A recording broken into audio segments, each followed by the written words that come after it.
এই দেখো আজকে আমরা রিলস বানাবো তার জন্য একটু নাচ প্র্যাকটিস করছিলাম। আর এই দেখো এদিকে রিনা নাকি আজকে পেঁপে মাখা খাবে, তার জন্য রিনা সব কিছু এনে গুছিয়ে রেখেছে। তো ছাদে মাখাটা করবো। হাই এভরিওয়ান, সকলে কেমন আছো? আশা করি সকলেই ভালো আছে, আমি খুব ভালো আছি। আর এই দেখো পেঁপে কাটতে গিয়ে একটা পেঁপে পড়ে গেছে, সেটা আবার রিনা তুলে ধুয়ে পরিষ্কার করে নিল। আর এদিকে দেখো আমার বোন একটু কেলামেতি করে নিল। আর এখানে আমিও করে নিয়েছিলাম, কারণ রিনা একা পাচ্ছিল না। তারপর দেখি রিনা এখানে লেবু পাতা তুলে এনেছে। আর মাখাতে লেবু পাতা দিলে খেতে সুন্দরও হয় আর খুব ভালো হয়। আর এদিকে দেখো সব কাটা শেষ। আর এদিকে রিনা আজকে মাখা করবে, আজকে আমি মাখা করব না। তো প্রথমে লঙ্কা, তারপর তেঁতুলের কাঠ আর লেবু পাতা দিয়ে ভালো করে মাখিয়ে নেবে, তাতে নুনও দেবে। আর দেখে তো খুব লোভ লাগছে আমার থেকে, আর খেতে তো অসাধারণ হবে।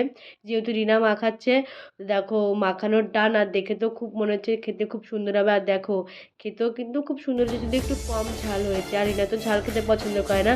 আর এদিকে আমার বোন খেয়ে বলছে ভালো হয়নি। তো ভিডিওটা এই পর্যন্ত, দেখা হচ্ছে নতুন একটা ব্লগে।